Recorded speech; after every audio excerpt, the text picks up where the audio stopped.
네, 반갑습니다. 2교시 마태복음입니다. 여러분들 노트 59페이지로 갑니다. 11번 예수가 가르치고 병자들의 병을 고치시다. 마태복음 4장 23절부터 보겠습니다. 그러니까 마태복음 4장의 제일 마지막 부분이에요. 앞에서는 이제 제자들 부른 얘기가 나왔고, 지난주에 제자들 부른 거에 대해서 말씀드렸죠. 우리를 다 사람을 낳는 어부로 만들어 주신다고.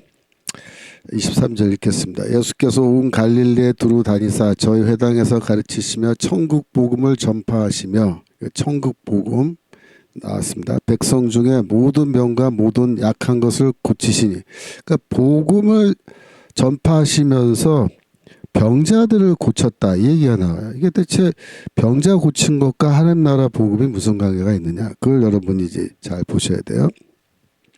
24절 그의 소문이 온 수리아에 퍼진지라. 사람들이, 그러니까 수리아는 시리아인데 그 당시 로마의 그 행정구역 시리아를 말한 거예요. 그러니까 시리아는 안디옥이라는 그런 도시가 수도인데 갈릴리 북쪽을 말한 거죠. 사람들이 모든 앓는 자, 곧 각색병과 고통에 걸린 자, 귀신 들린 자, 간절하는 자, 중풍병자들을 데려오니. 아까 23절에 병자들을 고쳤다라고 말하면서 그 병든 사람들이 어떤 종류의 병인지를 여기 몇 가지 예를 들어 놓은 거예요. 몇 가지 예. 여러분들이 이제 이 대목에서 생각하실 게 뭐냐면, 예수의 천국 복음과 병자를 고쳐주는 게 대체 무슨 상관이 있느냐. 예수 믿으면 뭐 병원에 안 가도 된다는 말이냐, 아니면 예수 믿으면 병이 안 걸린다는 말이냐, 뭐 별의별 생각을 다 이제 하실 수 있는데, 여러분이 이런 문제를 어떻게 해결해야 되냐면 성경 말씀으로 해석을 해서 해결해야 돼요. 그러니까 함부로 막 상상하고 함부로 막 이렇다 저렇다 막 얘기하면 안 돼요. 여러분 신명기를 보시면 신명기 28장에 율법을 지키지 않는 자에게 내리는 저주 리스트가 나옵니다. 저주 리스트. 아까 1교시에 말했죠. 모든 율법을 다 지켜 행하지 아니하면 너희가 이러이런 하나님의 저주를 받는다 라고 돼 있다 그랬잖아요. 28장 15절 다시 읽어보겠습니다. 내가 만일 내 하나님 여호와의 말씀을 순종하지 아니하여 내가 오늘날 너에게 명하는 그 모든 명령과 규례를 지켜, 모든이 중요하다 그랬죠. 모든 율법을 다 지켜야 된다. 지켜 행하지 아니하면 이 모든 저주가 내게 임하고 내게 미칠 것이니, 이렇게 되어 있습니다. 그래서 이 저주 리스트가 16절 이하부터 해서 저기 28장 마지막 절, 60몇 절까지 지속이 되는 건데, 이걸 쭉 읽어봐야 돼요, 여러분들이. 대체 율법을 지키지 않는 자에게 어떤 종류의 저주가 내리느냐. 이거 읽어보시면요, 압도적으로 많은 게 뭐냐면 질병입니다. 질병. 자, 20절 노래합니다. 20절. 내가 악을 행하여 그를 잊음으로 내 손으로 하는 모든 일에 여호와께서 저주와 공고와 견책을 내리사 망하여 속히 파멸케 하실 것이며, 그죠? 21절. 여호와께서 내 몸에 연병이 들게 하사. 연병 나왔어요. 이 내가 들어가 얻을 땅에서 필경 너를 멸하실 것이며, 그 다음 22절. 여호와께서 폐병과 열병과 상한과 학질과 한재와 풍재와 썩는 재앙으로 너를 치시리니. 질병들 리스트가 막 나오죠. 이 재앙들이 너를 따라서 너를 진멸케 할 것이라. 그죠? 27절로 내려갑니다. 여호와께서 애굽의 종기와 치질과 계열병과 개창으로 너를 치시리니. 그죠? 질병이죠다. 내가 치료함을 얻지 못할 것이며. 치료함이 없어요. 병 걸리면 다 병 앓다가 다 죽어요. 28절. 여호와께서 또 너를 미침과 눈먼과 경신증으로 치시리니. 그 미치는 것, 경신증은 그 정신병이에요. 정신병. 질병 중에 이미 정신병이 여기 병 중에 하나로 들어가요. 성경이 현대 의학보다 훨씬 앞서가는 거죠. 정신병도 이것도 심판이다. 하나님의 저주다. 질병이다. 이거죠. 34절로 내려가면 이러므로 내 눈에 보이는 일로 인하여 내가 미치리라. 미쳐요. 35절 내 무릎과 다리를 쳐서 고치지 못할 심한 종기로 바라게 하여 발바닥으로 정수리까지 이르게 하리라. 종기가 사실 오늘날에는 페니실린이 있고 뭐 외과 병원 찾아가면 종기를 간단하게 해결해 주죠. 외과 수술도 아니죠. 그건 뭐 잠깐 손 좀 보면 치료하는 건데, 그러나 그 당시에 종기라고 하는 이 질병은 이 페니실린이 없을 시절에는 사람을 거의 죽음에 이르게 하는 질병이었습니다. 이게 뭐 하여튼 그렇습니다. 59절로 내려가시면 또 병 얘기가 나와요. 59절. 여호와께서 너의 재앙과 내 자손의 재앙을 극렬하게 하시리니 그 재앙이 크고 오래고 질병이 중하고 오래 것이다. 자, 한번 걸리면 오래 가요. 안 나요. 거의 불치병입니다. 그 다음에 질병이 중해요. 무거운 병이에요. 심하게 앓는다 그 말이죠. 60절 여호와께서 내가 두려워하던 애굽의 모든 질병을 내게로 가져다가 내 몸에 들어붙게 하실 것이며 이거 뭐 무시무시합니다. 질병을 막 들어부어요 하나님이. 그러면서 61절 또 이 율법책에 기록되지 아니한 모든 질병과 모든 재앙을 너의 멸망하기까지 여호와께서 내게 내리실 것이니. 그러니까 지금 여기 지금 신명기에 이름이 나온 질병은 물론이고 여기에 열거되지 않는 모든 질병이에요. 모든 질병. 이런 걸 다 그냥 너에게 내려서 너로 하여금 병들어 죽게 한다. 멸망시킨다. 그게 뭐야? 하나님의 저주예요. 저주. 율법을 지키지 않는 자에게 내리는 하나님의 저주인데 62절 그래서 너희가 하늘에 별같이 많았을지라도 내 하나님 여호와의 말씀을 순종치 아니하므로 남는 자가 얼마 되지 못한다. 다 죽고 아주 몇 명만 간신히 살아남는다. 그래서 이게 사실은 모든 인류에게 내리는 하나님의 저주입니다. 심판입니다. 그러면 생각해 보세요. 이스라엘이 우상 숭배함으로 하나님의 심판을 받았다. 그죠? 그 나라가 망하고 성전도 무너지고 바빌론으로 포로 잡혔다 갔다 돌아왔다. 그게 무슨 뜻이에요? 하나님의 저주받은 거잖아요. 심판받은 거잖아요. 그러면 그 심판받았다라는 사인으로 어떤 현상이 일어나겠어요? 이 백성들이 병에 걸려 있는 거예요. 병에. 질병. 그러니까 질병이라는 거는 쉽게 말하면은 성경은 그걸 의학적으로 이해하고 설명하지 않습니다. 의학적이 아니고 신학적으로 설명하는 거예요. 신학적으로. 병에 걸렸다. 어떤 사람이 병에 걸렸다. 그러면 성경은 무슨 바이러스 때문에 이제 바이러스가 침투하여 병에 걸린 거다. 이런 식으로 보는 게 아니고 이건 하나님의 율법을 제대로 지키지 않아서 하나님의 심판을 받은 하나의 사인으로 보는 거예요. 그래서 인간이 병에 들어 있다라는 거는 이거는 뭐예요? 하나님의 심판을 받았다. 심판 아래에 있다. 그런 하나의 가시적인 사인인 거예요. 그러면 반대로 병에서 치료를 받은 거, 병이 나은 거, 병에서 풀려나는 거, 그건 뭐겠어요? 그게 구원인 거예요. 그 구원, 하나님의 구원. 그러니까 예수가 이 땅에 오셔서 병자를 막 치료해줘요. 그러니까 그거를 우리가 생각할 때, 이거 병자들이 아프고 뭐 고생하니까, 불쌍하니까, 주님께서 치료해 주신 거지. 그렇게 생각하시면 그건 너무 순진한 생각이에요. 병들어 있다는 것 자체는 뭐냐면 하나님의 심판 아래 있다라는 하나의 가시적인 사인이고, 그걸 예수가 치료해 주시는 건 뭐야? 이제 하나님의 저주와 심판이 끝나고 하나님의 구원이 임한다.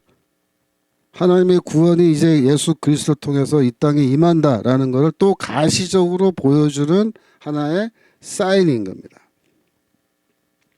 출애굽기 15장 26절.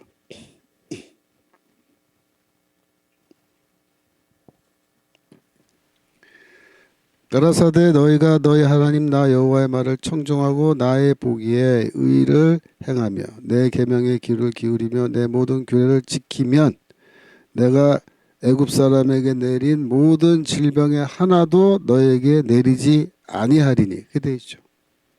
그러니까 다 지키면 질병이 없다. 무질병의 상태가 된다.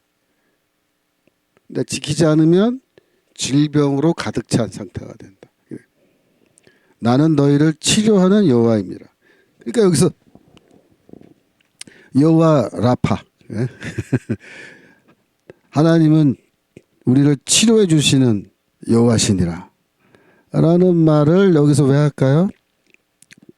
그 말은 뭐냐, 미래에 너희가 이 율법을 지키지 않아 너희가 질병 아래 고통받고 이렇게 살아갈 텐데 내가 너희에게 구원을 베풀어 주겠다. 구원은 뭐예요?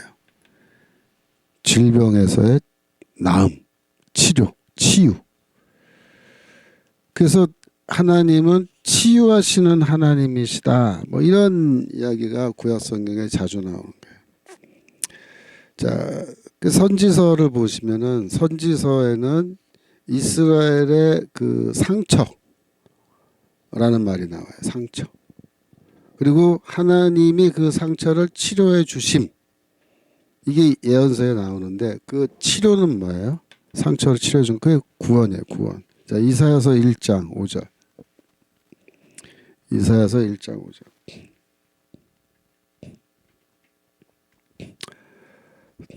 너희가 어찌하여 매를 더 맞으려고 더욱 패역하였느냐. 온 머리는 병들었고 온 마음은 피곤하였으며. 6절. 발바닥에서 머리까지 성한 곳이 없이 상한 것과 터진 것과 새로 맞은 흔적뿐이거늘 그것을 짜며 싸매며 기름으로 유하게 함을 받지 못하였도다. 그러니까 이사야 1장 시작하자마자 이야기가 나오는 건데 이거는 하나의 명확한 그 심판의 표현으로 얻어 터지고 맞아가서 성한 곳이 없고 그런 상태인데 치료를 받지 못했다. 그러니까 아직 하나님의 구원이 임하지 않았다. 그 얘기죠. 너희가 하나님의 심판을 받았는데 하나님의 구원은 아직 너희가 경험하지 못했다. 이렇게 얘기하는 거예요. 이사야서 30장 26절. 30장 26절. 여호와께서 그 백성의 상처를 싸매시며 그들의 맞은 자리를 고치시는 날에는 달빛은 햇빛 같겠고 햇빛은 7배가 되어 7날의 빛과 같으리라. 이게 뭔 말이에요? 미래에 하나님이 이스라엘을 구원하시는 날이 온다.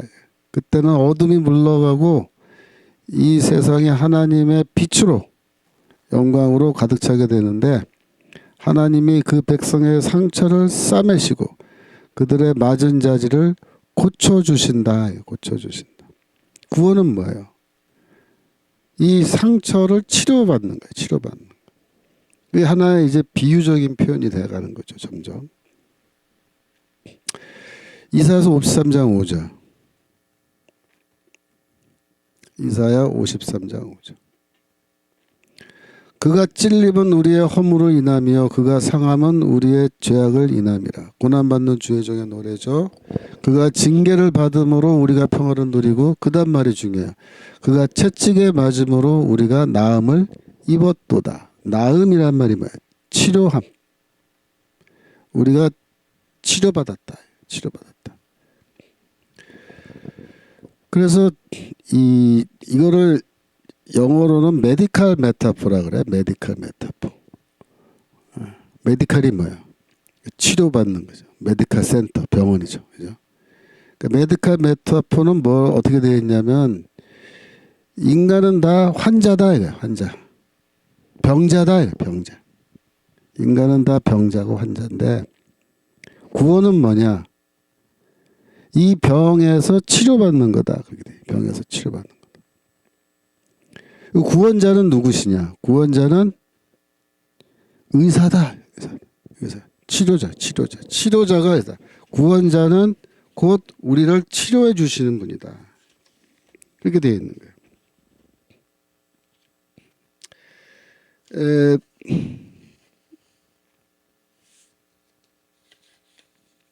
그 다음 이사야서 57장 19절.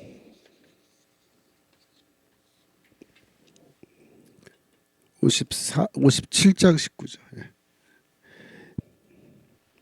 입술의 열매를 짓는 나 여호와가 말하노라. 먼데 있는 자에게든지 가까운 데 있는 자에게든지 평강이 있을지어다. 평강이 있을지어다. 그 다음 말이 중요해. 내가 그를 어떻게 고치리라. 고치다라는 동사가 구원하다라는 뜻입니다. 내가 그를 구원하리라. 고치리라. 똑같은 말이에요. 그 고쳐주시는 게 뭐다? 구원이다. 고쳐주시는 것. 그러니까 예수가 병자들을 고치시는 거는 뭐냐면은 구약 성경에 되어 있는 이 예언이 나를 통해서 성취되는데 내가 너희를 치료해주고 고치고 신명기 28장에 나오는 그런 질병, 하나님의 심판에서부터 너희를 구원한다. 구원한다. 그 얘기하는 거예요. 예레미야서에도 똑같은 얘기가 나와요. 예레미야서 6장 14절. 예레미야서 6장 14절. 그들이 내 백성의 상처를 심사히 고쳐주며 말하기를 평강하다 평강하다 하나. 그죠? 네. 평강이 없도다. 평강이 없도다. 평강이 없도다. 그러니까 이 거짓 예언자들이죠. 거짓 예언자들은 이 백성들이 당한 상처, 하나님의 심판을 심상히 고쳐준다. 이 말은 가볍게 여기다. 가볍게 여기다. 뭐 그 정도 가지고 그래. 그 하나님의 샬롬이 있을 거야. 이렇게 말하는데 백성들의 상처가 가볍지 않죠. 중하죠. 엄청 많이 두들겨 맞았단 말이에요. 예레미야서 8장 11절. 예레미야서 8장. 그들의 딸 내 백성의 상처를 심상히 고쳐주게 말하기를 평강. 똑같은 말이죠. 그죠? 예레미야서 8장 15절. 그 아래 내려가시면 8장 15절. 우리가 평강을 바라나 좋은 것이 없으며 고치심을 입을 때를 바라나 놀라움 뿐이로다. 고침을 입기를 바란다. 하나님이 우리를 고쳐주시기를 기다리는데 안타깝게도 어떻게? 하나님이 우리를 고쳐주시지 않는다. 계속해서 놀라움뿐이다. 놀라움이야. 막 더 비참하고 막 황당하고 괴로운 일들만 계속 터지는 거예요. 더 괴로워지는 거예요. 예레미야서 8장 21절. 예레미야서 8장 21절. 내 딸 내 백성이 상하였으므로 나도 상하여 슬퍼하며 놀라움에 잡혔도다. 22절. 길르앗에는 유향이 있지 아니한가? 그곳에는 의사가 있지 아니한가? 딸 내 백성이 치료받지 못함을 어찌 민고. 그러니까 의사가 없다. 의사가 있는데 치료받지 못한다. 이건 뭐야? 하나님이 고쳐주셔야 되는데 하나님이 여호와 라파 치료하시는 하나님이 치료해 주셔야 되는데 하나님이 치료해주지 않는다는 거예요. 치료해주지 않아요. 그러니까 여러분 여기 이 대목에서 의사라는 말 나왔죠. 이런 게 다 메디칼 메타포잖아요. 여러분들 마태복음 9장 10이죠. 마태복음 9장 10이죠. 예수께서 들으시고 이르시되 건강한 자에게는 의원이 쓸데없고 병든 자에게라야 쓸데있다. 이 말이 뭐야? 이스라엘 백성들이 다 병든 자다. 이렇게 말하면 아니 나는 건강한데요. 나 지난주에 건강검진 받았는데 난 아무 이상 없는데요. 이렇게 말하면요. 그 바보 같은 소리예요. 바보 같은 소리. 이때 병자라는 뜻은 뭐야? 하나님의 심판을 받아서 하나님의 심판 아래에 있는 인간을 병자라고 이렇게 표현하는 거예요. 건강한 자는 뭐야? 구원받은 자가 건강한 자예요. 하나님의 구원받은 자. 그러니까 의원이 쓸데없고 의원이 의사거든요. 의사. 근데 여기서 예수는 자신이 누구라는 거예요? 의사라는 거예요. 의사. 내가 의사다. 왜 예수가 자신을 의사라고 말하고 이 백성들을 다 병들어 있는 병자라고 말을 할까요? 이건 다 구약 성경에 이렇게 되어 있기 때문입니다. 하나님의 심판 아래에 있는 인간은 다 병자로. 예레미야서 10장 19절 거기 슬프다 내 상처야 내가 중상을 당했다. 이건 통과하고 예레미야서 14장 19절 보겠습니다. 14장 19절 주께서 유다를 온전히 버리시나이까 주의 심령이 시온을 싫어하시나이까 어찌하여 우리를 치시고 치료하지 아니하시나이까. 우리를 치료해달라는 거예요. 치료해달라. 하나님 우리를 치료해 주세요. 우리가 평강을 바라도 좋은 것이 없고 치료받기를 기다려도 놀람을 보나이다. 하나님의 치료, 하나님의 치료. 다른 치료가 아니야. 여기 병원에 가서 이게 동네 병원 가서 치료받는 거 그걸 말한 게 아니고 하나님의 치료를 성경은 말하는 거 있는 거예요. 우리가 다 병자라는 거예요. 병자. 예레미야서 17장 14절. 예레미야서 17장 14절. 여호와여 주는 찬송이시오니 나를 고치소서 그리하면 내가 낫겠나이다. 나를 구원하소서 그리하면 내가 구원을 얻으리이다. 이런 게 전형적인 대꾸죠. 나를 고치소서 나를 구원하소서 이게 대꾸죠. 내가 낫겠나이다. 내가 구원을 얻으리다. 이게 대꾸죠. 나를 고쳐주세요라는 이 기도는 무슨 기도예요? 나를 구원해달라는 기도인 거예요. 내가 이 병에서 낫는 게 뭐다? 그게 구원이다. 이렇게 말합니다. 그러니까 우리가 성도님들이 이제 살아가다가 우리도 다 병에 걸릴 수 있잖아요. 무슨 암에도 걸리고 이런저런 병에 걸리는데 이 성도가 걸리는 이 육체의 질병은요, 그 하나님의 저주의 사인이 아니에요. 오해하시면 안 됩니다. 그 구약 성경에 이 하나님의 저주, 질병으로 나타난 저주, 율법을 지키지 않는 자에게 내리는 이 질병, 저주는 우리 성도들에게는 적용되지 않습니다. 절대로. 그러니까 우리가 살아가다가 믿음 생활하다가 병에 걸려서 고생하는 분도 계시는데 그런 거는 어떤 성경과 연결이 되냐면 욥기 이런 거 그것과 연결해서 우리가 이해되고 하나님이 무언가 나를 한 단계 더 나의 신앙을 한 단계 더 업그레이드 하시기 위해서 나에게 질병을 주실 수도 있고 그죠? 어떤 때는 정말로 나를 데려가기 위해서 질병을 주실 수도 있고 그건 우리가 몰라요. 하지만 우리가 성도가 병에 걸렸을 때는 우리가 기도하면서 치료를 하나님께 구하고 그죠? 그러면서도 여러분 병원 가서 치료 받으셔야 돼요. 치료 받을 수 있으면 받으시면서 기도하시면 돼요. 성도들은 병원에 가도 됩니다. 성도들은 무조건 다 기도원 가서 병 치료 받아야 된다. 그건 아니에요. 저는 기도로 병이 낫는다는 것을 저는 믿어요. 기도원에서 기도하는 가운데 병이 나았다. 이런 전 믿어요. 그런 게 충분히 일어날 수 있다고 믿어요. 하지만 그렇다고 해서 성도님들의 가정에 병자가 발생했을 때 또 내가 병들었을 때 병원 가면 안 된다. 그런 뜻은 절대 아닙니다. 병원 가서 치료받아도 됩니다. 중요한 건 뭐냐? 하나님이 과거에 구약시대에 쉽게 말하면 질병을 내리는 것은 하나님의 심판으로 그렇게 성경이 얘기하고 그렇게 그 당시에 유대인들은 이해하고 있었던 거예요. 그래서 우리가 병에 들어있다. 근데 그 시대에는 병은요, 거의 대부분 사람들이 크고 작은 질병에 다 걸려 있어요. 왜냐하면 그 시대에 뭐 영양이라든가 위생 상태라든가 이런 거는 오늘날하고 비교할 수 없거든요. 그때 무슨 약국이 있어요, 뭐 병원이 있어요, 뭐가 있어요, 아무것도 없어요. 그러니까 모든 사람들이 다 뭐 한두 가지 이상의 질병을 짊어지고 살아가는 게 그 시대, 고대 시대의 인생입니다. 그래서 그 질병이 들어있는 상태를 하나님의 이 심판으로 그렇게 이해하는 거고, 그래서 예수가 오셔서 병을 치료해 주시는 거는 그건 뭐예요?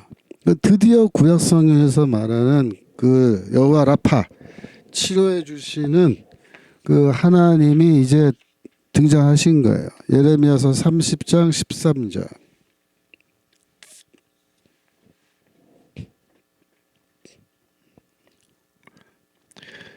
내 송사를 처리할 재판관이 없고 내 상처는 약도 없고 처방도 없도다. 그죠?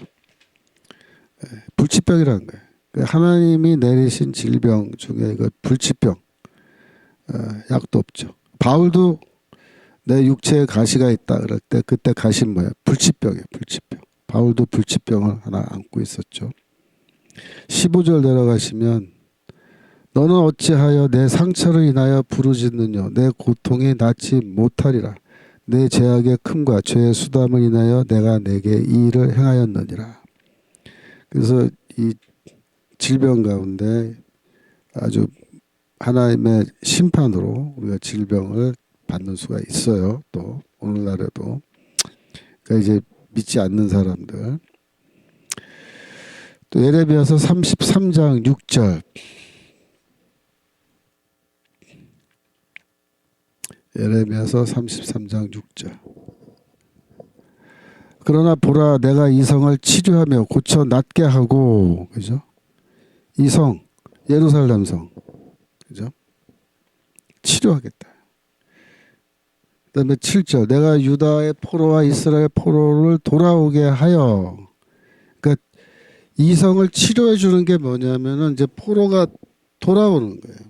8절, 내가 그들을 내게 범한 그 모든 죄악에서 정하게 하며 그들의 내게 범하여 행한 모든 죄악을 사할 것이라. 죄 용서죠. 우리가 죄를 지음으로써 율법을 어김으로써 하나님의 심판을 받아 병들어 있는데 하나님이 우리의 죄를 용서해 주시는 게 뭐예요? 그게 이제 치료받는 거예요. 치료받는 거. 그러니까 예수께서 병자들을 병을 막 고쳐주시는 거. 그건 뭘 나타내는 거예요? 하나님의 구원을 나타낸 거고 우리의 죄가 이제 하나님께 용서받았다, 용서받는다 라는 걸 보여주는 거예요. 근데 그 하나님의 그 죄 용서는 궁극적으로 예수가 십자가에서 죽으심으로 이 죄 용서가 완성되는 겁니다. 그래서 예수가 지금 병자 한 명 한 명 개별적으로 병을 고쳐주는 것, 그거는 개별적 몇몇 사람만 고쳐주는 거지만 십자가에서 죽으시는 거는 이제 모든 인간, 모든 죄인이죠. 모든 죄인을 위한 죄 용서를 위한 그 죽음으로 죽으셔서 그들의 죄를 용서받게 하시고 이 병, 질병이라고 하는 하나님의 심판이죠. 질병은 하나님의 심판을 상징해요. 심판에서 벗어나게 된다. 에스겔서로 갑니다. 에스겔서 34장 16절.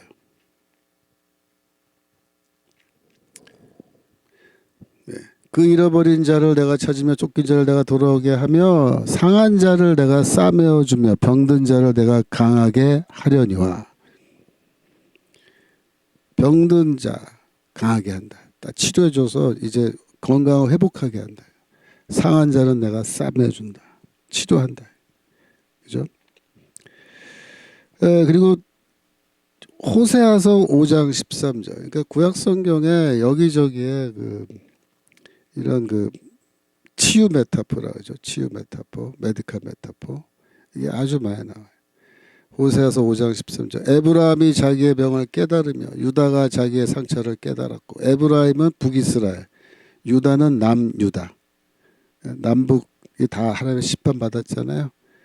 에브라임이 자기 병을 깨닫고 유다가 자기 상처를 깨달았고, 에브라임은 아수르로 가서 야라 왕에게 사람을 보내었으나 저가 능히 너희를 고치지 못하였고 너희 상처를 낫게 하지 못하라. 그래서 북이스라엘이 아수르에 가서 좀 봐달라고 이렇게 사신을 보낸 걸 얘기했는데, 너희가 능히 아수르의 야레방이 너희를 치료하지 못한다. 너희 낫게 하지 못한다. 그렇게 말씀하시는 거예요. 6장 1절.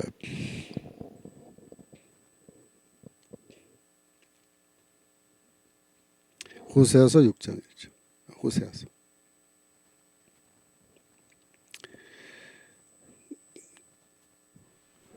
오라 우리가 여호와께로 돌아가자. 여호와께서 우리를 찢으셨으나 도로 낫게 하실 것이요 우리를 치셨으나 싸매어 주실 것입니다. 그러니까 치료. 특히 호세아서가 이거 치료 메타포가 많이 나오는데, 그 다음에 2절로 가면요. 여호와께서 이틀 후에 우리를 살리시며 제3일에 우리를 일으키시리니 우리가 그 앞에서 살리라. 3일에 부활한단 말이 나와요. 여기. 그러니까 하나님의 치료, 우리를 치셨으나 싸매어 주시고 찢으셨으나 도로 낫게 해주시는 하나님의 치료가 무엇과 연결되냐면 사흘째에 다시 우리가 일으킴을 받는 부활과 연결되어 있죠. 그래서 이 예수가 왜 사흘째 되는 날에 부활하셨느냐라고 했을 때 이 호세아서 6장 2절의 내용과 연결되는데, 우리가 궁극적으로 치료받는 건 뭐냐? 예수의 십자가 죽음과 부활을 통해서 우리가 치료받는 거예요. 치료받는.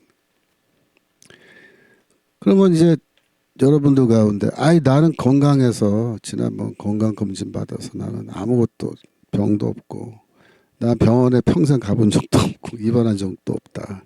나는 치료 안 받아도 돼. 이렇게 생각하신 분 있다면, 그죠? 그런 분에게 뭐라고 얘기해야 돼요? 당신도 여전히 병에 걸려 있습니다.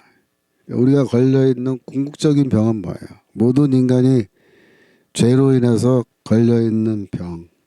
그 뭐예요? 죽음이란 병입니다. 죽음이란 병. 죽음은 치료약이 없어요. 하나님 외에는 이 죽음이라는 병을 치료할 분이 없어요. 약국에 가서 죽음이라는 병에 걸렸는데 약 주세요. 그러면 무슨 약이죠? 영양제? 백날 먹어봐요. 다 죽어요. 그래도. 두 번째, 우리가 어떤 병에 걸려 있냐면 죄라는 병에 걸려 있어요. 죄. 바울이 로마서 7장에서 말하죠. 내 안에 거하는 죄. 내 안에 거하는 죄가 명령하는 대로 우리는 그냥 살아갈 뿐이다. 이렇게 말할 정도로 이 깊은 마음의 병이 있다고. 죄라는 병. 이 두 가지는 불치병인 거예요. 그러니까 이 병에 대해서 말할 때 구약 성경에서 무슨 이런 병 저런 병 얘기하는데, 그거보다 더 심각한 병은 죄와 죽음이라는 질병입니다. 이 병에서 우리가 치료받아야 진짜 제대로 치료받는 거예요. 하나님의 치료. 영생을 얻을 수 있는 거죠. 영생. 죽음이라는 병이 치료받으면 영생할 수 있는, 영원히 살 수 있어요. 그래서 마태복음 17장 23절 보시면 죽음을 당하시고 제3일에 살아나리라 하시니, 예수께서 3일째 살아난다는 말이 호세아서 6장 2절에 이 말씀과 상당히 깊은 관련이 있죠. 그런데 이제 호세아서 13장 14절. 호세아서 13장 14절. 그러니까 호세아서가 구약성경 그 소선지 중에서 굉장히 이 치유 메타포가 자주 나오는 책인데 14절 보시면 내가 저희를 음부의 권세에서 속량하며 사망에서 구속하리니 사망아 내 재앙이 어디 있느냐 음부야 내 멸망이 어디 있느냐 뉘우침이 내 목전에 숨으리라. 이런 말씀이 여기 나오죠. 그죠? 사망아 내 재앙이 어디 있느냐 응? 수호라 내 멸망이 어디 있느냐. 이 말씀이 뭘 말하는 거냐면 이 앞에 치유하는 하나님의 치료가 이제 호세아서에 많이 나왔는데 결국 우리가 치료받아야 될 궁극적인 질병이 뭐냐 사망이라고 얘기해요. 사망 죽음 죽음이야말로 우리가 치료받아야 할 궁극적인 질병이다. 그렇게 얘기하는데 바울이 이 말씀을 되게 좋아했어요. 그 증거가 어디냐면 로마서 15장 55절. 로마서 15장 55절. 부활장인데 고전. 로마서가 아니고 고린도전서. 고린도전서 15장 55절. 사망아 너의 이기는 것이 있느냐 사망아 너의 쏘는 것이 어디 있느냐. 그죠? 사망아 내 재앙이 어디 있느냐 수호라 내 멸망이 어디 있느냐. 그렇게 호세아서에서 얘기하는 거를 호세아서 13장 14절이었죠 아까. 그거를 바울이 여기 인용하는 건데 그 앞에 보시면 54절에 뭐라고 얘기했냐면 이 썩을 것이 썩지 않음을 입고 죽을 것이 죽지 않음을 입을 때는 사망이 이김에 삼킨 바 되리라고 기록된 말씀이 응하리라. 이렇게 얘기하면서 호세아서 13장 14절을 바울이 인용하는 겁니다. 그래서 바울도 우리가 궁극적으로 치료받아야 할 그것의 질병은 바로 죽음이다 라는 것을 이해하고 있었고 그래서 죽을 것이 죽지 아니함을 입는다. 그죠? 이게 뭐야? 부활하여 우리가 부활의 몸을 입는 걸 말하는 거예요. 부활의 몸을 입을 때 우리가 궁극적으로 부활할 때 사망이라는 질병에서 완전히 우리가 치료받게 된다라고 그렇게 이야기하고 있는 거예요.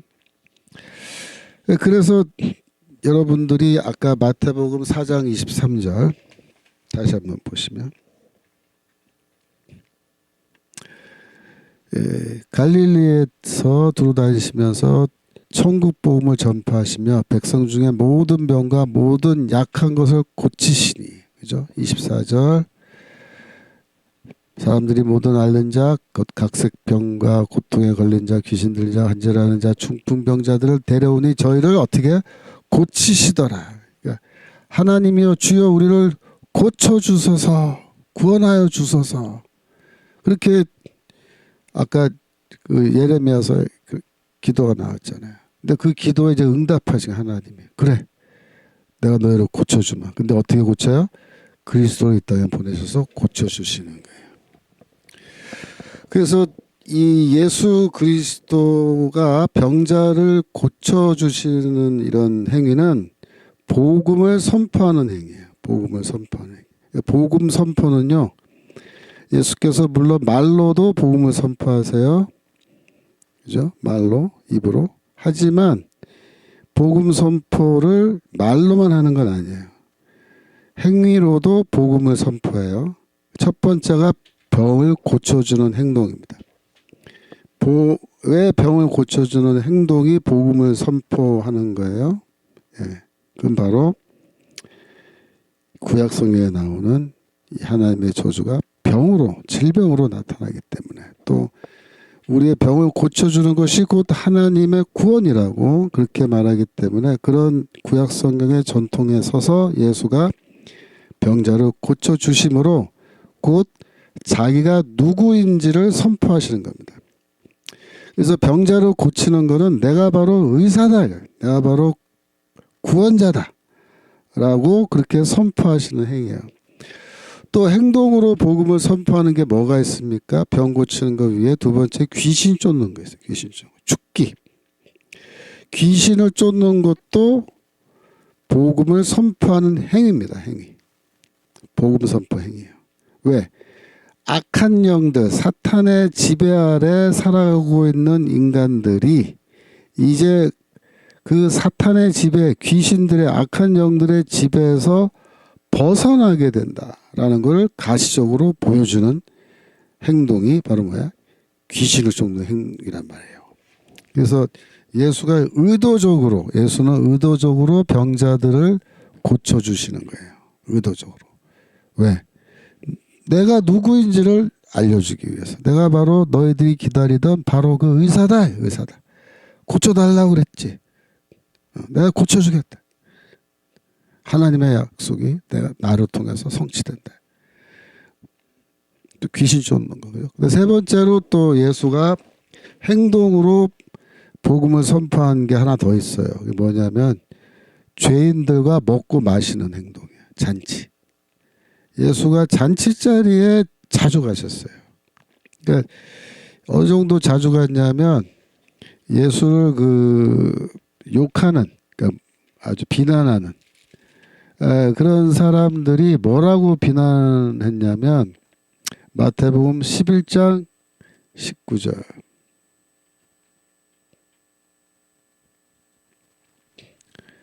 인자로 와서 먹고 마시며 말하기를 보라, 먹기를 탐하고 포도주를 즐기는 사람이요 세리와 죄인의 친구로다. 요 얘기예요.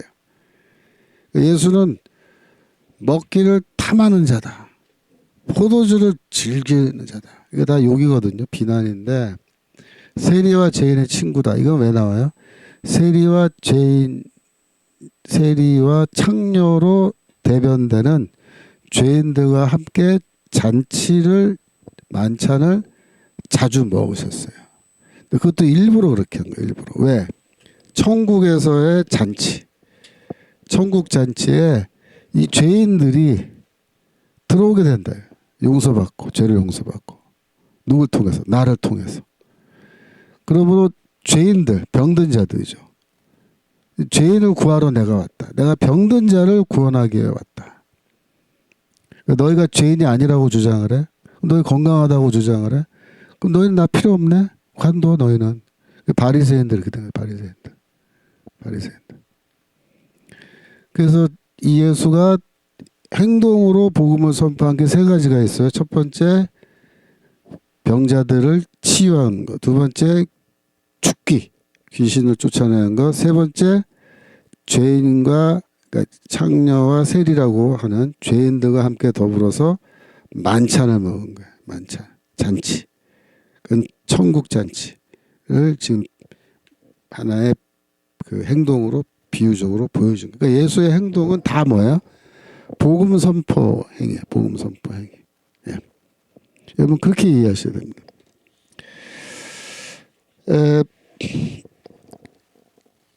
갈라디아서 3장 13절.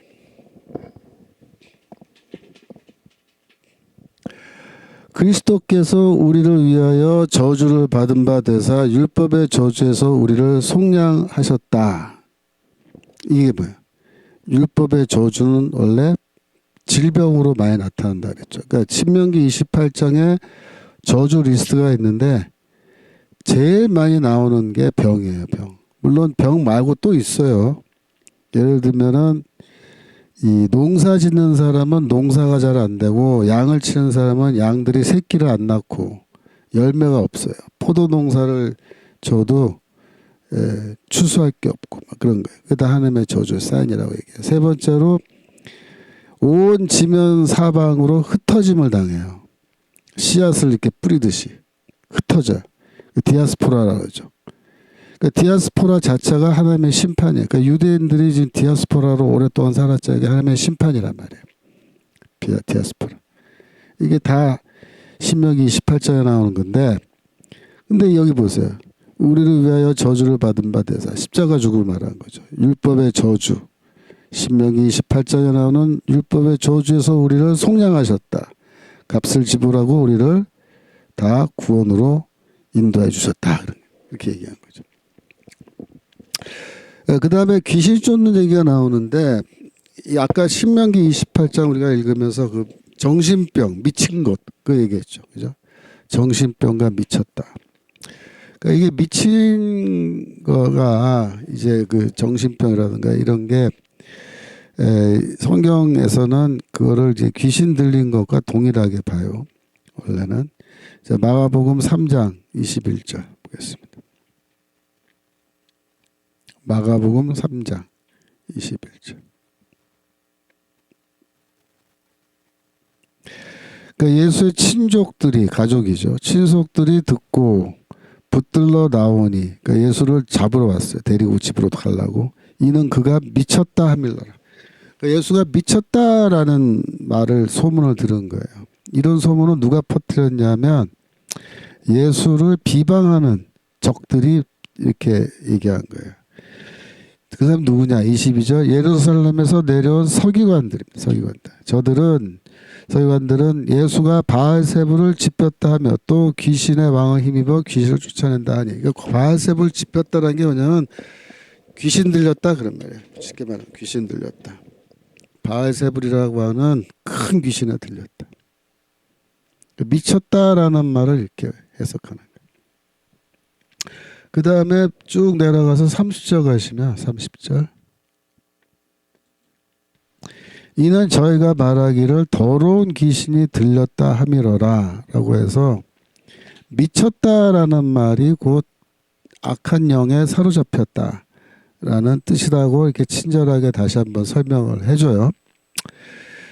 그래서 지금 성경에서는 이 귀신 들린 거, 미쳤 거, 이거는 하나님의 심판으로 보는 거예요. 그래서 악한 영들에게 지배당하는 거, 이건 하나님의 심판으로 보는 거예요. 그래서 이 예수가 귀신을 쫓아주는 거, 죽기, 이건 다 뭐예요? 병 고쳐주는 거와 동일한 연장선에서 보면 돼요. 하나님의 구원이 임한 거로, 그죠? 그렇게 보시면 된단 말이에요. 자, 마태복음 4장 25절. 갈릴리와 데가볼리와 예루살렘과 유대와 요단과 저편에서 허다한 무리가 쫓으니라. 갈릴리는 이제 갈릴리 호수가 있는 그 지역이죠. 데가볼리는 데카폴리스라 그랬죠. 10개의 신도시인데 갈릴리 일대에 흩어져 있는 10개의 신도시입니다. 예루살렘과 유대, 요단강 건너편. 요단강 건너편은 예전에 세례 요한이 활동하던 베다니 지역 같은 요단강 건너편에서부터 허다한 무리가 와서 예수를 쫓았다, 이렇게 되어 있습니다. 이 지역들이 다 뭐냐면은 주로 이방인들이 많이 살던 지역이에요. 그래서 이방인들도 이방 지역에 살고 있던 사람들, 물론 그 가운데 유대인도 있겠지만은 부분적으로 이방인들도 예수를 쫓았다라는 그런 뉘앙스가 있어요. 누가복음 6장 17절.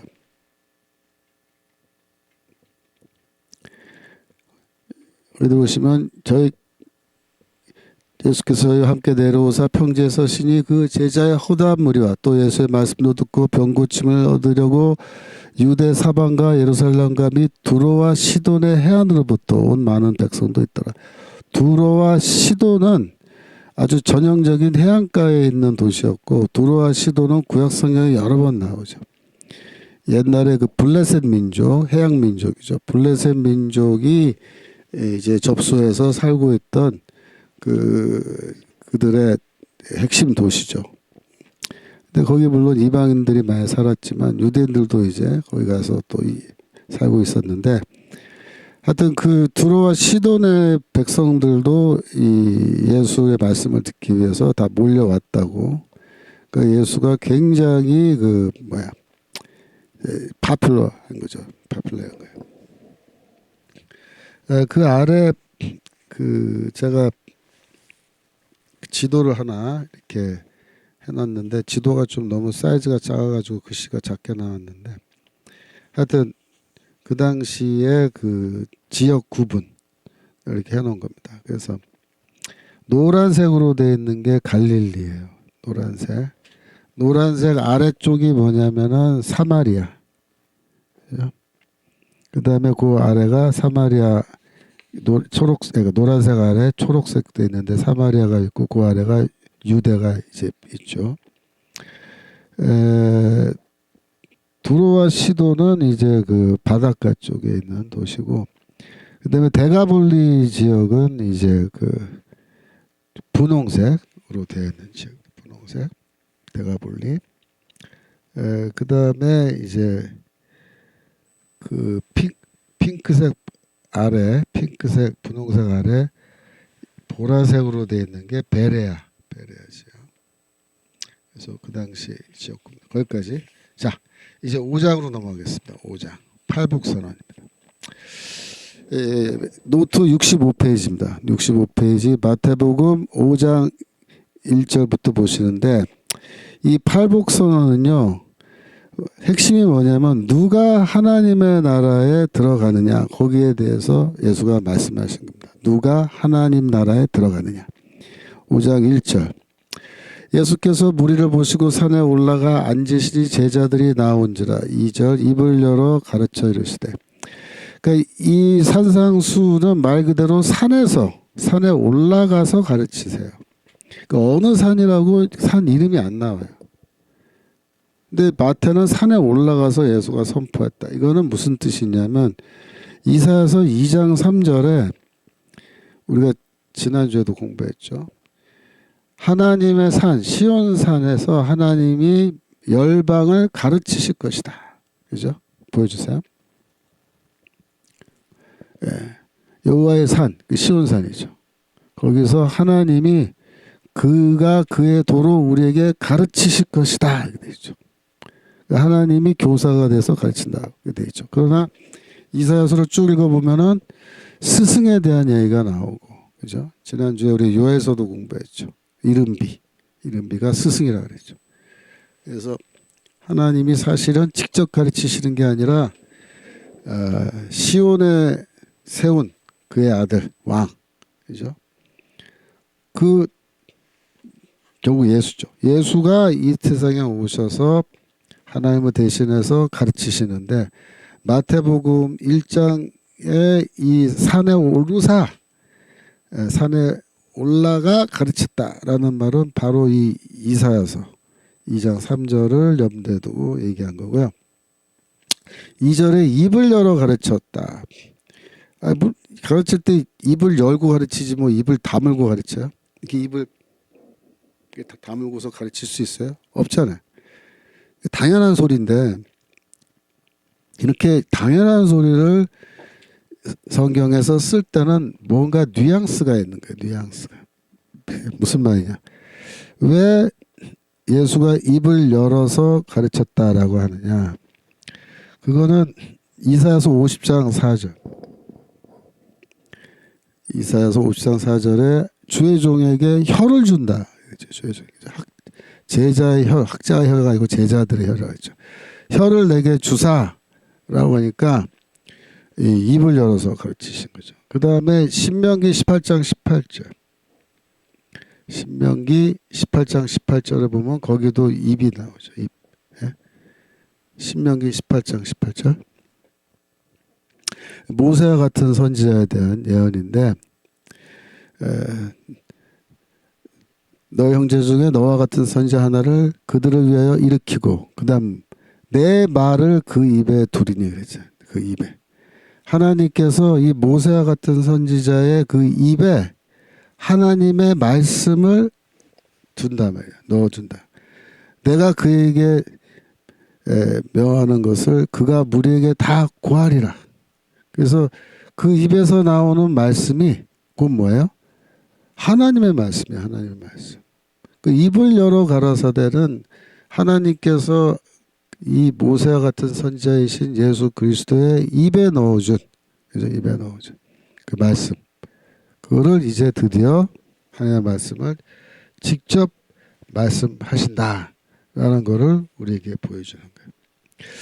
여러분, 노트 66페이지에 가시면 제가 마태복음의 전체 스트럭처를 거기에 쭉 설명해 놨는데 이 66페이지에 있는 이 스트럭처 보시면 재밌는 게 뭐냐면 마태복음에서는 마태가 이 복음서를 기록할 때 예수의 그 설교, 그러니까 산상수훈 같은 게 예수의 설교죠. 예수의 설교를 이렇게 다 모아서 덩어리로 편집을 해요. 그래서 마태복음 1장부터 4장까지는 예수의 설교가 안 나오죠. 거의 없단 말이에요. 주로 사건이야, 사건. 그걸 우리가 스토리, 이야기라 그래, 이야기. 혹은 내러티브, 이야기. 그러니까 누가 뭐 어떻게 됐고, 누굴 만났고, 뭐 어디로 도망가갔고, 돌아왔고, 뭐 이런 얘기, 이사해 갔고.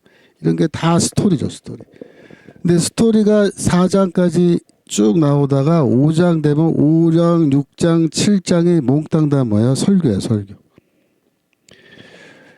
7장이 끝나면 8, 9장은 8장과 9장은 다시 스토리예요, 이야기.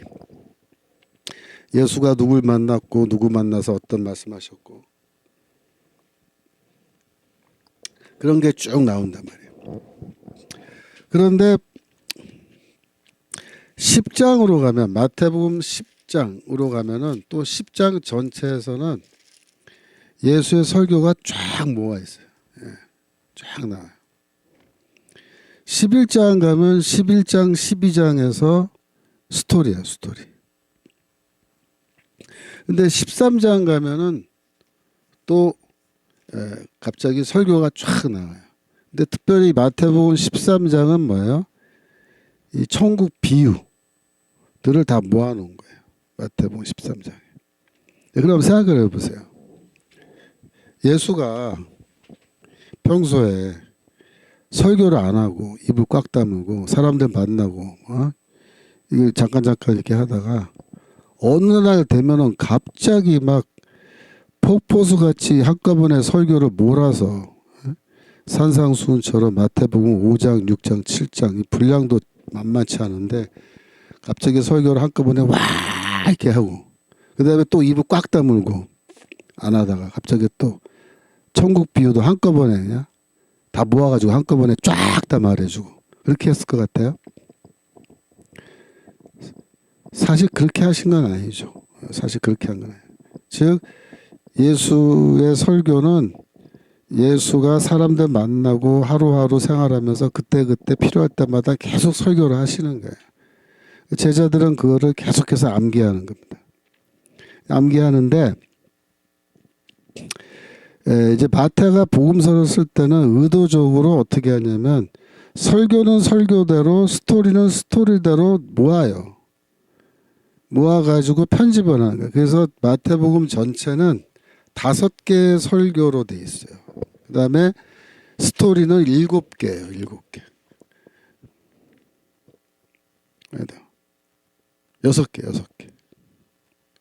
6개의 설교와 6개의 스토리와 5개의 설교로 돼 있어요. 그래서 스토리 설교, 스토리 설교, 스토리 설교 이런 식으로 하다가 마지막에 스토리로 끝나는 거예요. 그래서 스토리는 마지막 스토리는 26, 7, 8장인데 순환받고 십자가에 죽고 부활하신 스토리 그걸로 끝나요. 근데 그 직전에도 24장, 25장은 한참 동안 또 설교하신다고. 그러니까 여러분들이 예수가 딱 5번 설교했다 그렇게 생각하시면 안 돼요. 마태가 그렇게 편집을 해놓은 것뿐이지 예수는 계속해서 일상적으로 설교를 하신 거예요. 그러면 마태는 왜 이렇게 5개의 큰 덩어리로 예수의 설교를 모아놨느냐? 거기에 대해서 학자들이 뭐 이런저런 말을 했어요. 어떤 사람은 모세 오경이 5개의 책으로 되어 있으니까 마태는 예수가 하신 말씀을 5권의 책으로 5개 덩어리로 묶음으로써 모세 오경을 대체하는 새로운 토라로 이렇게 예수의 말씀을 소개하려고 하는 거다. 뭐 그렇게 이제 설명한 사람도 있어요. 근데 뭐 저는 그건 별로 설득이 없는 얘기라고 생각하고, 마태는 왜 이렇게 모아놨냐? 저는 그렇게 생각해요. 왜 모아놨냐면, 이렇게 모아놓으면요, 어떤 효과가 있냐면, 하나님의 말씀이 한꺼번에 막 쏟아져 나오는 그런 느낌이 들어요. 여러분들이 그 폭포수 있죠, 폭포수. 폭포수가 물이 떨어질 때 물이 찔끔찔끔 떨어져요? 아니죠. 물이 한꺼번에 모여서 팍 떨어지잖아요. 그러니까 산상순 읽으면 마태복음 5장, 6장, 7장에 이 산상순을 읽으면 마치 하나님의 말씀이 폭포수처럼 막 그냥 쏟아져 내려오는 그런 느낌을 준다고요. 우리 지난주에 공부했죠. 물이 바다 덮음 같이 여호와를 아는 지식이 온 세상에 충만할 것이다 라는 이사야서 11장의 말씀, 그죠? 이런 말씀을 우리가 왜 그때 얘기했어요? 11장 12절 또 조금 더 내려가요. 15절 아래 더 내려가다. 11장 이사야서 11장 몇 절이냐면은 보자. 9절. 거기. 나의 거룩한 산 모든 곳에 해안도 없고 상한도 없을 것이니 이는 물이 바다를 덮은 같이 여호와를 아는 지식이 세상에 충만할 것입니다. 이런 예언이 되어 있는데 마태복음의 산상수를 읽다 보면은 이 말씀이 실현된 것 같은, 정말 폭포수처럼 말씀이 막 쏟아져서 하나님의 말씀을, 예수의 말씀이 이 세상을 가득 채우는 그런 충만한 하나님의 말씀, 이게 느껴진다면, 이게 느껴져. 그래서 아마도 그런 차원에서 마태는 의도적으로 이렇게 그 예수의 설교를 덩어리로 5개 덩어리로 묶어놓은 것 같다. 이렇게 보면 됩니다. 마태복음 5장 3절 읽겠습니다. 첫 번째 팔복선언인데, 팔복선언의 첫 번째가 심령이 가난한 자는 복이 있나니 주세요. 천국이 저희 것이며 이렇게 되어 있습니다. 그러니까 누가복음에 따르면은 이제 그 예수가 40일 동안 금식하시고 사탄의 시험 이기시고 그 다음에 나사렛 고향이죠. 고향 나사렛에 오셔서 안식일에 회당 예배에 참석하시다 이렇게 됐습니다. 누가복음 4장 17절. 그러니까 누가복음에서는 예수가 이 나사렛 회당에서부터 사역을 시작한 걸로 그렇게 순서가 되어 있어요. 여기 보시면 선지자 이사야의 글을 들이거나 책을 펴서 이렇게 기록한 데를 찾으시니 18절 주의 성령이 내게 임하였으니 이는 가난한 자에게 복음을 전하게 하시려고 이렇게 되어 있습니다. 내게 기름을 부으시고 나를 보내사 포로된 자에게 자유를, 눈먼 자에게 다시 보게 함을 전파하여 눌린 자를 자유케 하고 이렇게 되어 있습니다. 그리고 21절로 가시면 이 글이 오늘날 너희 귀에 응하였느니라. 근데 응하였다라는 말이 뭐냐면 성취되었다. 핀플레미라는 동사가 있는데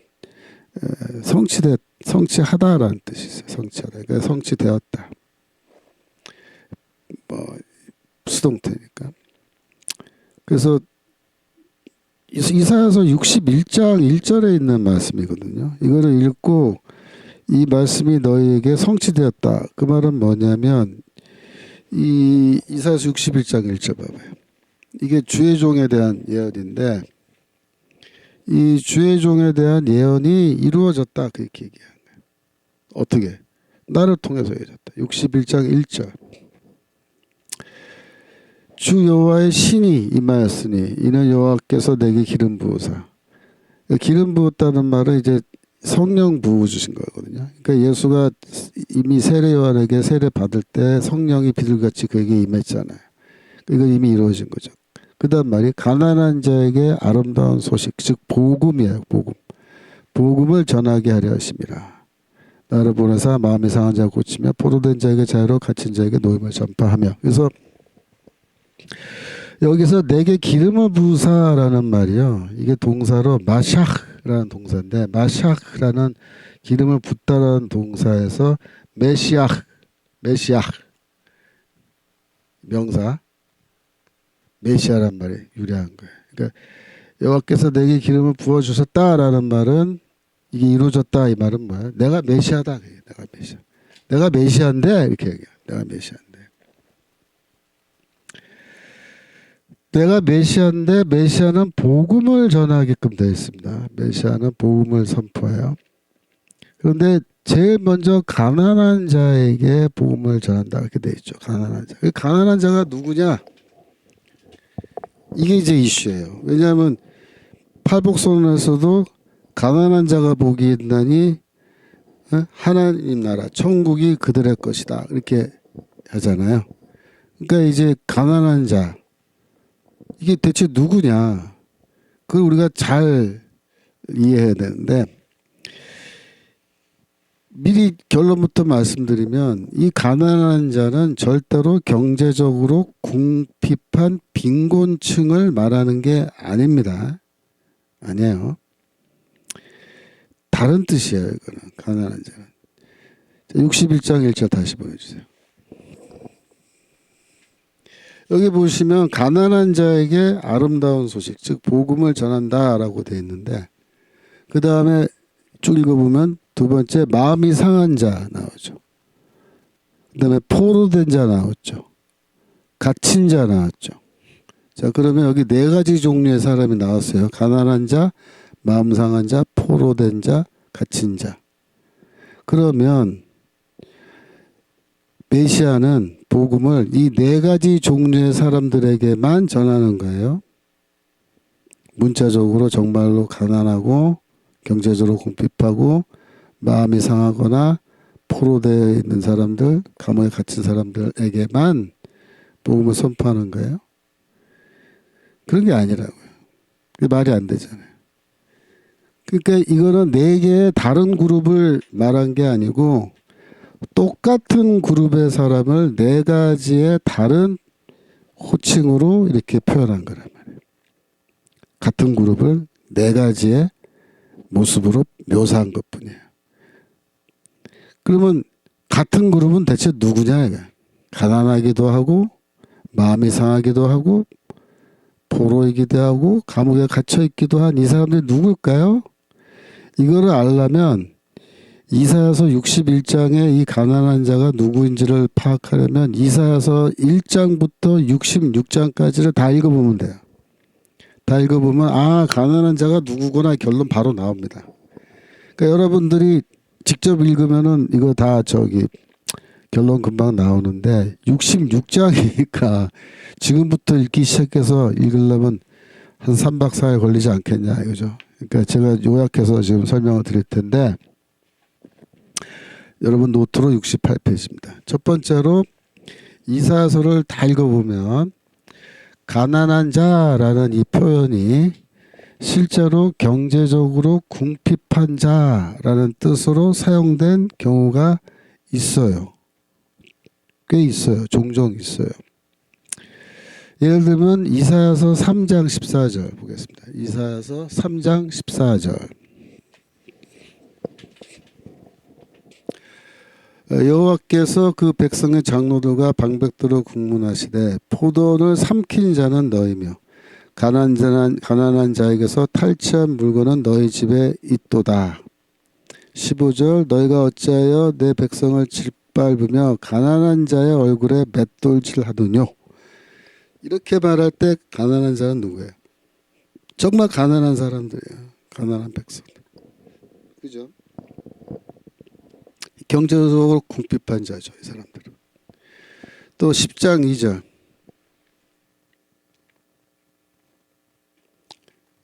이사야서 10장 2절 빈핍한 자를 불공평하게 판결하며 내 백성의 가난한 자의 권리를 박탈하며 그죠? 그 빈핍한 자 가난한 자잖아. 가난한 자 여기서 말 그대로 경제적으로 궁핍한 자죠. 과부 고아 마찬가지죠. 그 가난한 자의 대표가 과부와 고아예요. 항상 그래. 구약성에서 과부와 고아 세트로 자주 나오잖아요. 이게 가난한 자들이라는 표현이에요. 이게 다. 이사야서 14장 30절.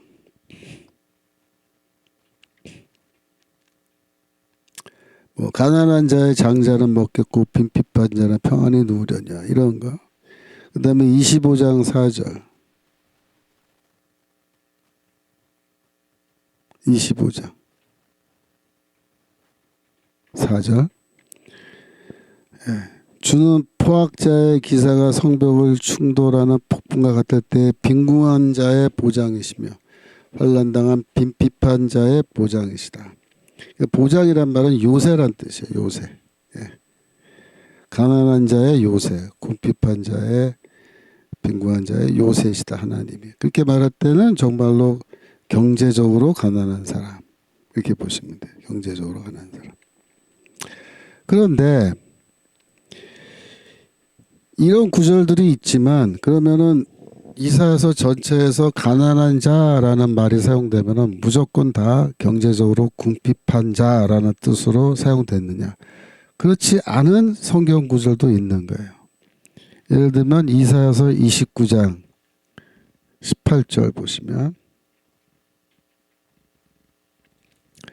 그날의 기머거리가 책의 말을 들을 것이며 어둡고 캄캄한 데서 소경이 볼 것이며 그 다음에 19절 겸손한 자가 여호와를 인하여 기쁨이 더하겠고 사람 중 빈핍한 자가 이스라엘 거룩하신 자를 인하여 즐거워하리니 라고 해서 여기에도 네 가지 종류의 사람이 나오는데 첫 번째 18절에 못 듣는 사람이 귀머거리죠. 그 다음에 소경 나왔죠. 소경, 맹인. 그 귀머거리와 소경이 나오고 그 다음에 겸손한 자, 가난한 자, 빈핍한 자 이렇게 나왔다고요. 근데 이 겸손한 자라고 이제 번역된 요 히브리어 단어가요. 아나우라는 단어인데 이 아나우라는 단어는 사실은 겸손하다는 뜻보다 가난하다라는 뜻이 먼저 있어요. 먼저 있어요.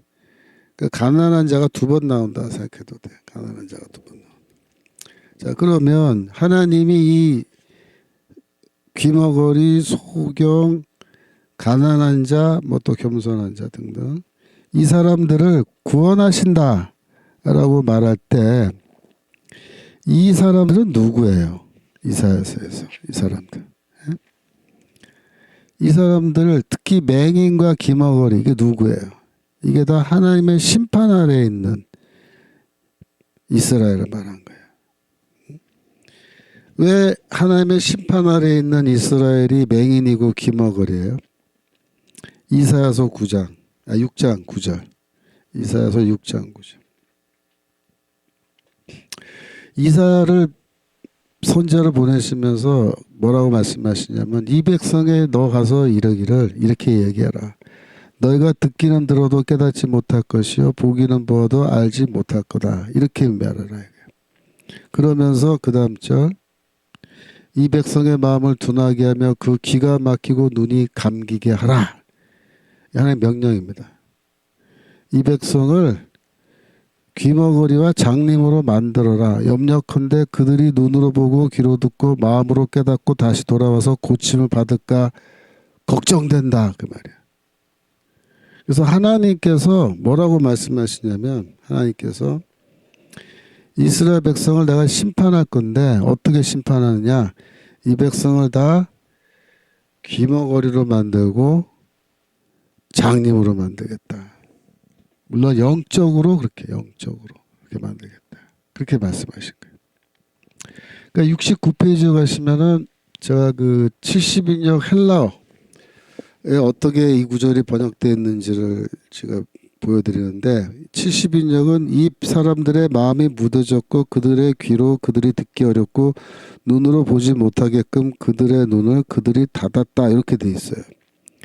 근데 이거 왜 70인역 번역한 사람들이 이렇게 바꿨냐면 히브리어 본문에서 하나님이 말씀하신 게 너무 심하다. 어떻게 자기 백성을 다 장님으로 만들고 귀머거리로 만들고 그렇게 하느냐. 그러니까 이거는 너무 심한 말씀이니까 그냥 서술형으로 바꾸자. 명령형을 서술형으로 바꾼 거예요. 근데 히브리어 본문은 하나님 명령으로 돼 있어요. 하나님이 고침을 받을까 하노라, 이 말씀 뭐야? 나는 이미 심판을 작정했고 내 마음은 절대로 변하지 않을 거야, 이렇게 말씀하신 거예요. 이 백성이 회개하지 못하게 할 거예요. 회개할 수 있는 길을 내가 막아버릴 거예요. 하나님이 그렇게 말씀하신 거예요. 그러니까 더 무서운 거예요. 이게 더 무서운 심판이에요. 그러니까 하나님의 심판은 이스라엘 백성을 영적인 맹인, 영적인 귀머거리로 만들어버리는 거예요. 그게 하나님의 심판이에요. 그리고 하나님의 심판은 이사야서 1장 15절.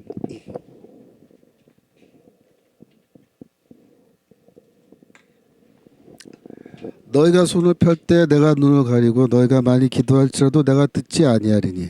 하나님이 어떻게 되는 거예요?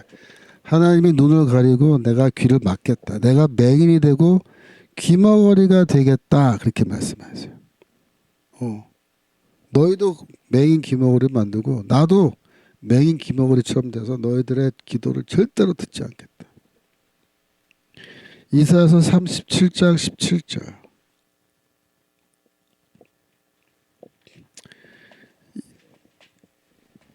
여호와여 귀를 기울여 들으시옵소서. 여호와여 눈을 떠 보시옵소서.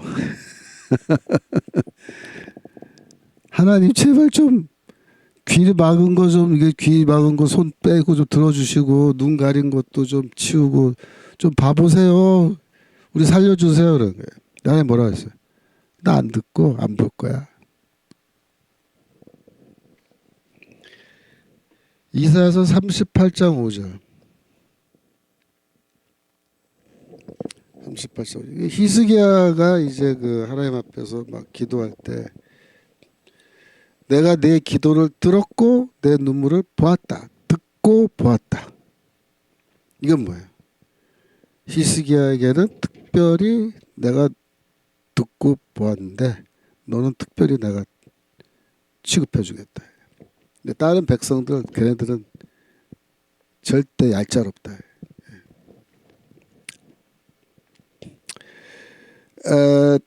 또 이사야서 28장 7절. 그래서 하나님께서 이제 그 이스라엘 심판하시는데 어떻게 심판하냐면 28장 7절. 이 유다 사람들도 포도주로 인하여 엿그름치며 독주로 인하여 비틀거리며 제사장과 선지자도 독주로 인하여 엿그름치며 포도주에 빠지며 독주로 인하여 비틀거리며 이상을 풀며 재판할 때 실수하나니. 그랬습니다. 즉 하나님은 제일 먼저 누구를 장님으로 만드냐면 이 종교 지도자입니다. 제사장과 선지자를 먼저 독주에 취해서 비틀거리게 만든다, 이렇게 돼 있어요. 그러니까 여기서 마치 이 사람들이 술 먹는 것처럼 돼 있잖아요. 근데 술을 먹어서 지금 이 사람들이 된 게 아니고 29장 9절. 그 다음 장인데 29장. 이사야서 29장 9절.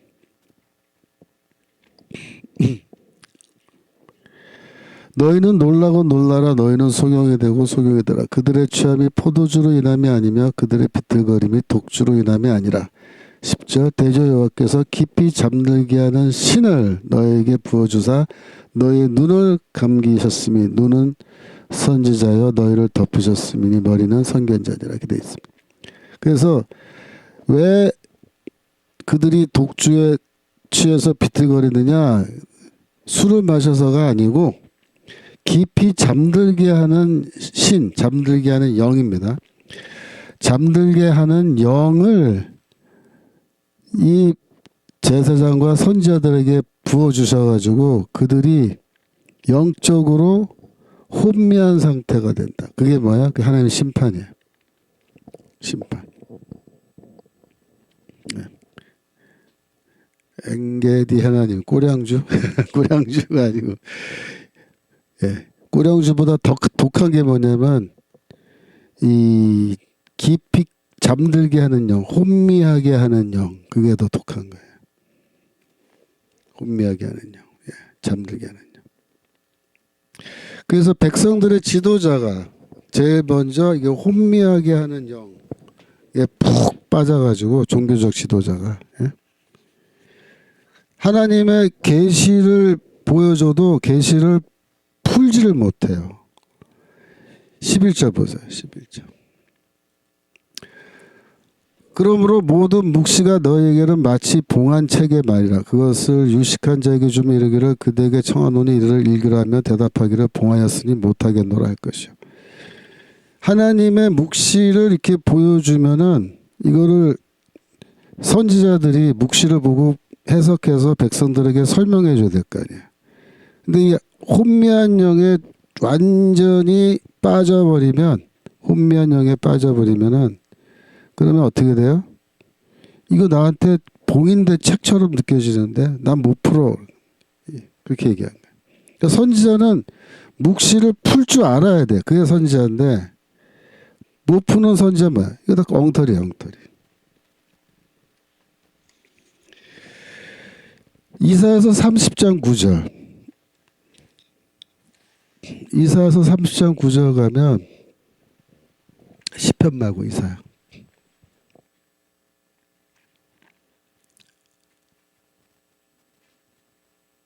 이사야서 30장 9절 가면은 대저인은 패역한 백성이여 거짓말하는 자식이여 여호와의 법을 듣기 싫어하는 자식이라. 10절 그들이 백성들이 선견자에 이르기를 선견하지 말라. 선지자에게 이르기를 우리에게 정직한 것을 보이지 말라. 부드러운 말을 하라. 거짓된 것을 보이라. 이렇게 요구한다는 거예요.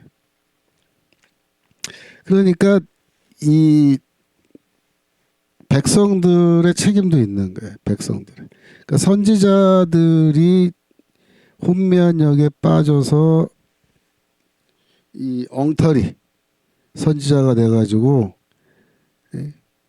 기머거리가 되고 장님이 되고, 그죠?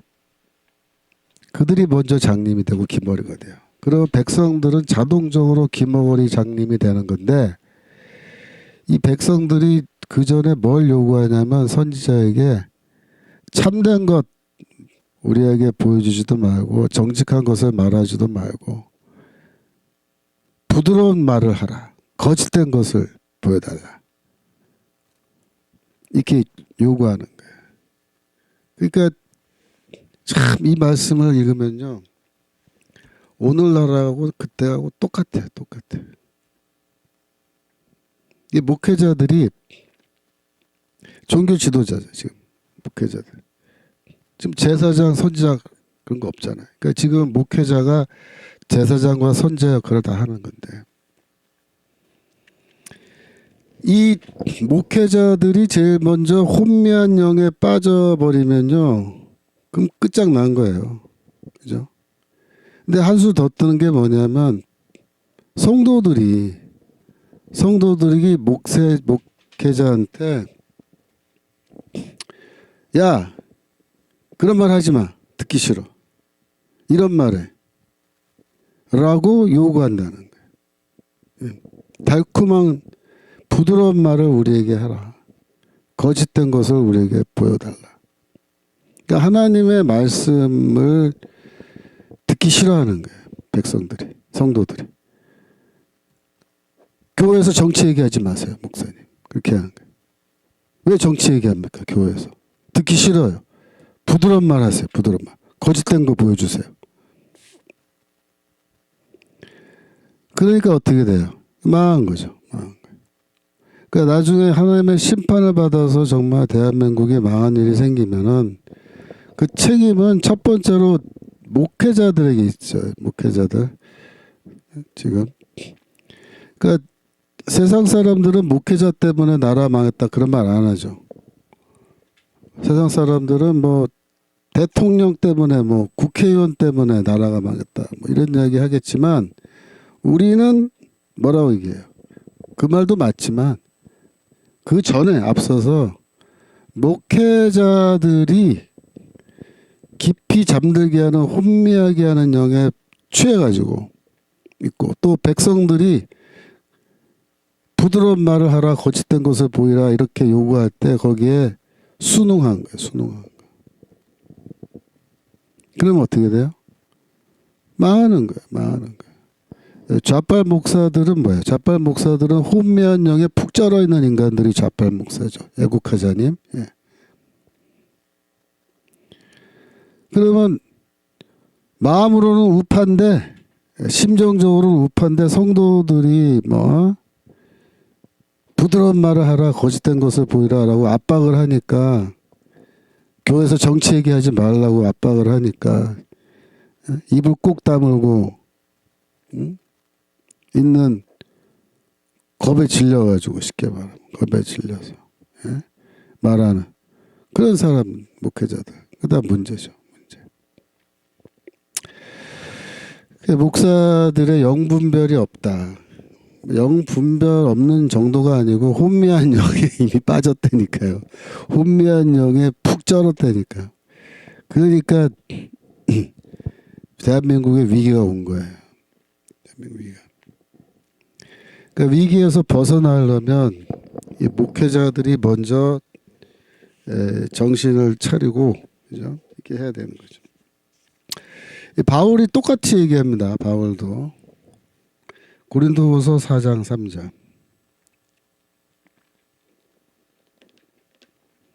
고린도후서 4장 3절. 만일 우리의 복음이 가리웠으면 망하는 자들에게 가려운 것이라. 그중 이 세상의 신이 믿지 않은 자들의 마음을 혼미케 하여, 그죠? 이 세상의 신 누굽니까? 사탄이야, 사탄. 그 혼미한 영은 누구예요? 사탄의 영이에요. 하나님의 영이 아니야. 성령이 아니고 사탄의 영에 쩔어 있으면 눈이 가려지금 장님이 되고 귀가 막힌 귀머거리가 돼가지고 하나님이 뭐라고 말씀하신 줄 듣지도 못하고, 이 계시의 말씀을 읽고도 보지 못하는 거야. 눈이 있어도 보지 못해요. 귀가 있어도 듣지 못하고. 그게 된 거예요. 그게 뭐야? 하나님의 심판의 사인이라 그러죠. 심판의 사인. 안타까운 거죠. 안타까운 거예요. 고린도후서 3장 14절.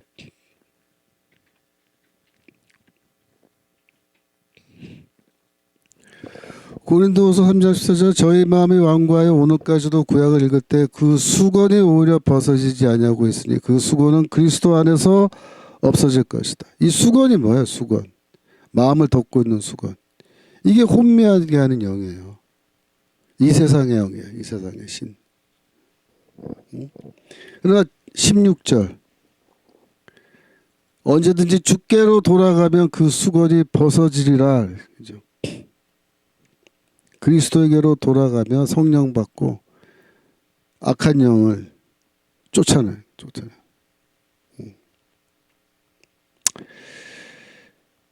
신명기 29장 4절. 신명기 29장 4절. 29장. 신명기 29장 4절 보시면, 그러나 깨닫는 마음과 보는 눈과 듣는 귀는 오늘까지 여호와께서 너에게 주지 아니하셨다. 근데 이 말씀이 이제 놀라운 말씀이에요. 왜냐하면 이게 이사야서 6장 10절의 내용과 똑같아요. 저들의 마음을 단단하게 하고, 그죠? 저들의 눈과 귀를 다 어둡게 하고 막게 해가지고 회개하지 못하게 하겠다. 그 말씀하고 똑같은 말씀. 근데 놀라운 건 뭐냐면 이게 신명기에 나오기 때문에, 이사야서가 아니고, 이사야서에 나오는 말씀이 신명기에 이미 다 나와 있어요. 잘 나와 있어요. 지금 무슨 말이냐? 신명기는 모세 오경의 마지막 책이잖아요. 그러니까 율법을 다 주고 29장이면요 거의 뒷부분 끝나기 직전인데, 율법 다 주고 율법 다 설명해주고, 레위기 18장 5절 이 규례를 행하라, 이 율법을 행하라, 그리하면 그것으로 말미암아 너희가 살리라, 이렇게 다 해놓고서 뭐라고 그러냐면, 사실은 그런데 너희들이 율법을 지키지 못할 거다. 그렇게. 왜? 너희에게 깨닫는 마음, 보는 눈, 듣는 귀를 내가 주지 아니하였다. 그래서 율법 자체 깨닫지도 못한다. 행하는 건 둘째치고. 로마서 10, 아이고 시간 다 됐네. 아이고 이제 한참 설명하는데 시간이 다 돼버렸네. 자, 오늘 12시 40분 여기까지 하고요. 다음 주에 로마서 11장 7절 8절 그 부분 연결해서 계속 설명하도록 하겠습니다. 제가 기도하고 마치겠습니다.